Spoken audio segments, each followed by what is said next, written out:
কিছু মানুষ রুমে ঢুকলেই তাদের একটা আলাদা প্রেজেন্স ফিল করা যায়, একটা ভাইব্রেশন ফিল করা যায়, কিন্তু তারা কাউকে ইমপ্রেস করার চেষ্টা করে না। তাদের চলাফেরা, তাদের কথাবার্তা, সেখান থেকে অনেক মানুষ ভাবেন যে ওরা বুঝি ন্যাচারালি কনফিডেন্ট। মজার ব্যাপার হলো বেশিরভাগ ক্ষেত্রে এটা ঠিক না, কারণ কনফিডেন্স নিয়ে কেউ জন্ম নেয় না। হাই, আমি সুমিত রায়, আর লাইফ কোচ। এই ভিডিওগুলোর মাধ্যমে আমরা মেন্টাল হেলথ এম্পাওয়ার করার পজিটিভ প্র্যাকটিক্যাল উইজডম শেয়ার করে থাকি। বেশিরভাগ মানুষ কনফিডেন্সকে পুরোপুরি ভুল বোঝে। তারা মনে করে কনফিডেন্ট হওয়া মানে ফিয়ারলেস ফিল করা, পুরোপুরি রেডি ফিল করা, নিজের সম্পর্কে কমপ্লিটলি শিওর হয়ে যাওয়া। কিন্তু একটা ইন্টারেস্টিং বিষয় কি, কনফিডেন্স শুরুতে কিন্তু ফিয়ারের মতনই লাগে। আমাদের হার্টবিট বেড়ে যায়, হাত ঘামতে শুরু করে, ওভার থিঙ্কিং হয়। ধরুন আপনাকে কয়েকশো মানুষের সামনে স্টেজে দাঁড়িয়ে কথা বলতে হবে, আর এই সিচুয়েশনটা আপনার নার্ভাস সিস্টেমের কাছে একটা থ্রেটের মতন, কারণ সেখানে জাজমেন্ট হওয়ার ভয় আছে, সোশ্যাল রিস্ক আছে, রিজেকশনের সম্ভাবনা আছে। তখনই আপনার বডি মাইন্ড আপনাকে প্রিপেয়ার করতে শুরু করে। তখন আমাদের অ্যালার্টনেস বেড়ে যায়, ফোকাস বেড়ে যায়, অ্যাড্রিনাল রাশ শুরু হয়ে যায়। বডি এইভাবেই রিয়াক্ট করে।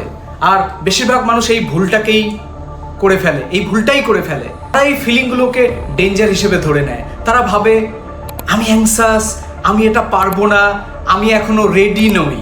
কিন্তু একজন কনফিডেন্ট মানুষ আর অন্যদের মধ্যে আসল পার্থক্যটা এখানেই।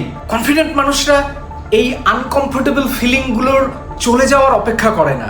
তারা ফিলিংগুলোকে সঙ্গে নিয়েই তারা শুরুটা করে দেয়।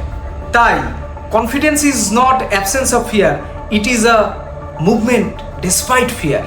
আপনি যখন নার্ভাস ফিল করা সত্ত্বেও প্রথম 2 মিনিট কথা বলে ফেলেন, তখন আপনার ব্রেনের কাছে একটা এভিডেন্স যায় যে আপনি এই আনকমফোর্টেবল সিচুয়েশনেও সার্ভাইভ করেছেন। আর এটা ভীষণই ইম্পর্টেন্ট, কারণ ব্রেন কনফিডেন্স বিল্ড করে এই এভিডেন্সগুলো থেকেই, পজিটিভ থিঙ্কিং থেকে নয়। তখন আপনার নার্ভাস সিস্টেমের কাছে এই মেসেজ যায় যে আমরা প্রথম 2 মিনিট যদি স্টেজে সার্ভাইভ করে থাকি, তাহলে পরের 2 মিনিটও সার্ভাইভ করা সম্ভব। তারপরে আরও 2 মিনিট, তারপরে আরও, আর এইভাবেই কনফিডেন্স গ্রো হতে শুরু করে। প্রতিবার আপনি যখন কোনো ডিফিকাল্ট সিচুয়েশন অ্যাভয়েড করে, তখন আপনার ব্রেন ধরে নেয় এটা নিশ্চয়ই কিছু ডেঞ্জারাস।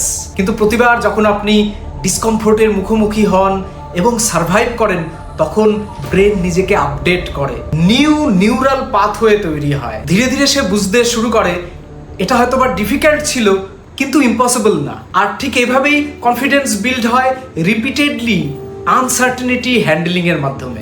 এটাই একটা প্রুফ যে এম্বারাসমেন্ট আপনাকে আটকে রাখতে পারে না, মিস্টেক করেও সার্ভাইভ করা যায়। এভাবেই সময়ের সাথে সাথে আপনার মধ্যে একটা অদ্ভুত পরিবর্তন আসে।